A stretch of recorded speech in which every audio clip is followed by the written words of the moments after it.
diplomatic relations to everyone. But security-wise, yes, that's true. And I think right now, I'm very sure that the Department of State, the Department of Defense in the U.S. are looking at the mutual defense treaty situation, because if those exercises, CARA, PIBLEX, are going to be removed, it reduces the very essence of mutual defense, because there will be no mutual defense exercise. Humanitarian response is not mutual defense. It's about typhoons, for example, or disasters. And anybody can do that. I mean, it's not... Well, they can do it in a big way. Right, They have the resources, and we can learn a lot. That's like what happened in Typhoon Yolanda. Right. So we benefit from that. In the case of PIBLEX, the Marines and the Philippine Marines and U.S. Marines are doing these joint exercises, and they learn from each other. But this will be removed already, and that removes a very substantial training opportunity for the Philippine Marines. All right, so we'll pause for a bit. We'll continue our discussion with you. We'll turn over now first to Manotoc, with a little over an hour to go before polls close. The U.S. elections is seen to be a very tight race for the presidency. Here's our resident analyst, the explainer, Manotoc, to help us break down the numbers from the ABS-CBN Digital Center. Manotoc? Good morning. Okay, earlier we got a little muddled up on our time slot, so thanks for correcting us on that. We're going to be looking at the polls closing starting at 7 o'clock our time, moving onwards, and there's a very handy-dandy map on the New York Times, and it's been opened up. The paywall has been shut down for the duration of the U.S. elections, so you can check out when the different polls are closing starting at 7 o'clock Eastern time in the United States. You'll be seeing parts of Indiana, but the real action will be when most of Florida, Georgia, the rest of Indiana, and places like Virginia, which is going to be very crucial in this election, start closing their polls and reporting out the results. Now, if you look at the projections leading up to the opening of the polls, let's walk through the electoral map. Basically, everyone has divided up the states into those that are going to probably vote Republican and those that are going to vote Democrat. And in between, those that are sort of leaning slightly towards one side or the other, and the states here marked in gray that are just simply too close to call. Everyone is looking at Florida. Florida is the key for any hope of a Trump victory.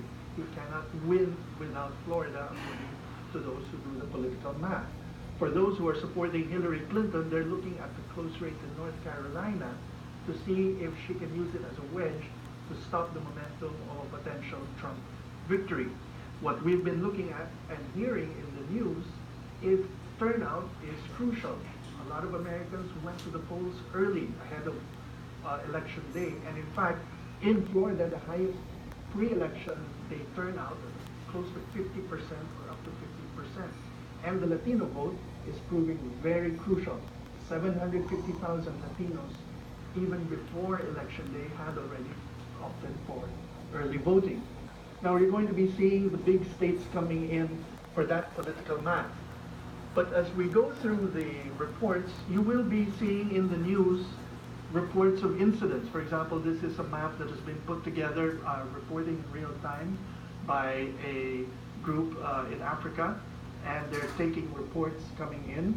So here, for example, a Trump protester is being reported as coming in.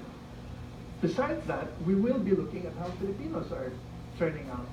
Is there a generational divide? Are older Filipino Americans tending to vote red, even though they're a minority of the Filipino American voting community, according to a survey of Asian American voter behaviors?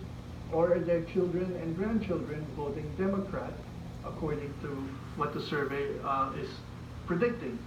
Now, basically, it's looking at all of this as the votes come in. The initial exit polls are starting to come in, and people are looking at sites like Nate Silver's to see what these exit polls are predicting. So in about an hour's time, that's when the real news is going to be beginning with the initial results coming in. Thank you.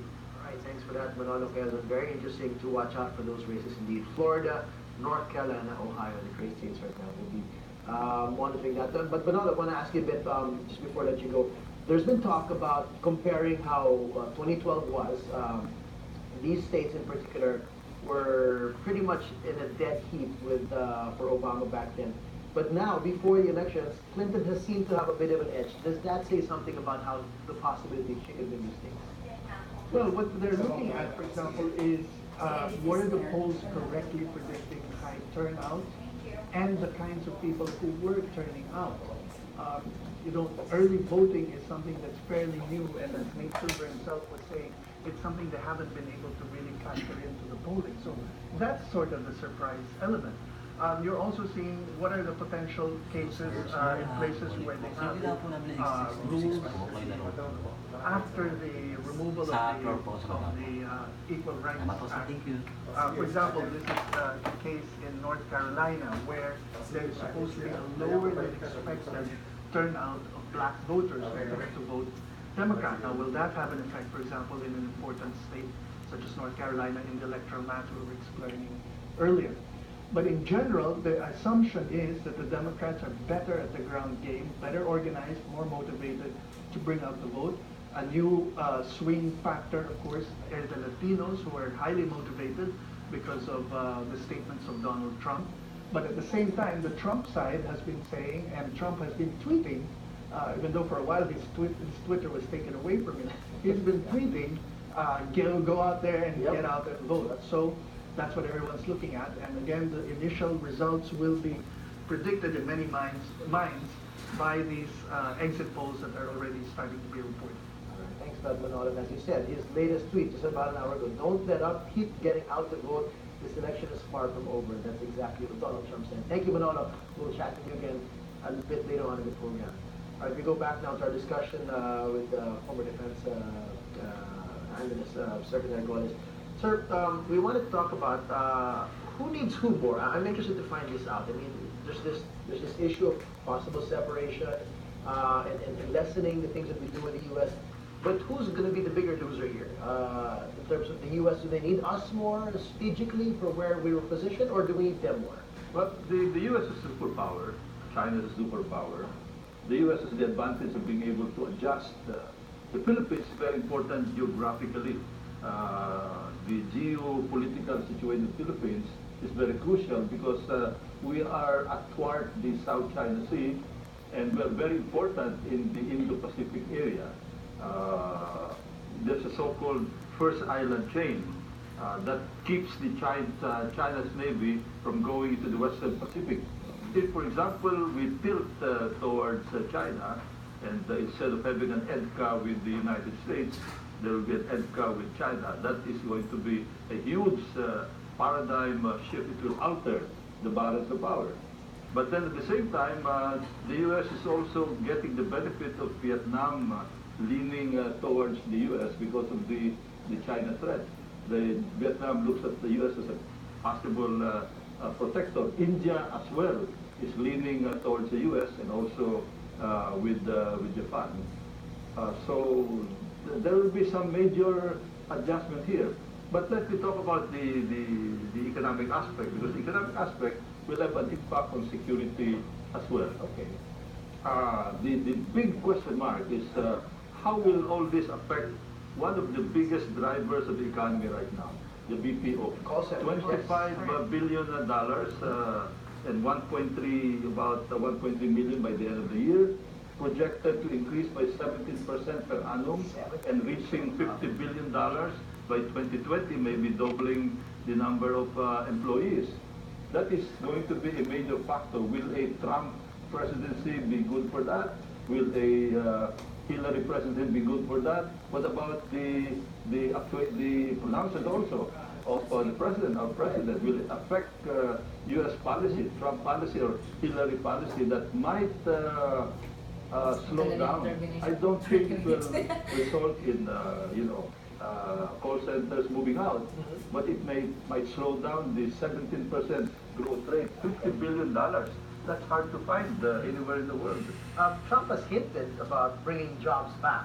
Yes, Do you think outsourcing, yeah. Do you think it includes that pretty much? Is it understood that it includes the hundreds of thousands of jobs here in the Philippines that should be theirs, as he says? Well, he made some statements already against outsourcing, and BPO is outsourcing.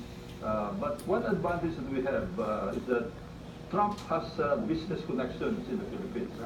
And there's a major businessman who has a very good relationship with Trump, so maybe that will help, no? But in the case of Hillary, Hillary is going to be good because Hillary is for continuity. In other words, the BPO will not be touched, it will continue to flourish, and that will be good for the Philippine economy. So what will be good for us is continuity as far as this big segment of the Philippine economy is concerned. And that goes for a Trump policy, and also perhaps you can appeal to the president to make sure that things are stable as far as the BPO is concerned. Well, we've discussed all aspects. We've discussed security, economics, and just diplomatic ties. What do you feel, your personal opinion, sir? What do you feel we should be, we should be excited for? A Trump victory or a Clinton victory? We had former Ambassador Jose Quishan here yesterday, and he was saying, well, in terms of, I guess, for the Philippines to benefit, Hillary may have a bit of a lead just because of the fact that she was Secretary of State and that her foreign policy and, you know, her just being friends with, you know, with everybody else may be a little easier to traverse I will around. not talk about anyone in particular, but in foreign policy, what is important is stability. What is important is predictability. And Hillary, considering her background, is a known factor, being the wife of the former president, senator, and secretary of state with a known record, a voting record. She's the better known factor, and I think stability will be in her favor. In the case of Trump, he is the more exciting president because we will expect something new. But you know, excitement may be for the better or for worse as far as the Philippines is concerned. So whatever it is, as I said, the major factor that will come in and that will have a big effect on our foreign policy is that we are going to have a more assertive U.S. president, more assertive than the incumbent President Obama. In those lines as well, sir, does it play a factor that currently we don't have a permanent Philippine ambassador to the U.S. right now? We don't know when one will be sent over there. There was mention earlier recently of Businessman Jose Antonio, as you mentioned, of the Secretary of Properties to be The envoy. a trade envoy, specifically for trade, because forget, you know, the speculation is he's had relations, business relations with Trump, and he's a friend of Hillary Clinton. Yeah, that's also very good. You know, personal relations are very important in diplomacy, in foreign policy. That will be a good factor. Hillary has so many friends here because of the number of years that she has spent, as you know, in various stages in her life. So, but what is important is the selection of the next ambassador that will go through confirmation. He will have to be accepted in the United States, but it will be a very challenging situation because of the pivot to China as announced by our president. So that will make the relationship more complicated than it was a year ago. Now, meanwhile, from the security aspect, economic aspect, and even the cultural, social aspect. now on the flip side, there's a new U.S. ambassador coming into the Philippines, Korean-American Sung Kim. We know that the relationship of Duterte and Goldberg is not ideal. Let's put it that way, in terms of how he's described him, even during the campaign to begin with, because he felt, as he said, he was slighted by the comments that the U.S. ambassador made during the campaign. How does this change potentially now with the new U.S. ambassador coming in, alongside with the new president coming in? Well, we have a situation now. You know, the defense attaché of the U.S. is Korean American also, Colonel Lee, but I think he's outgoing already.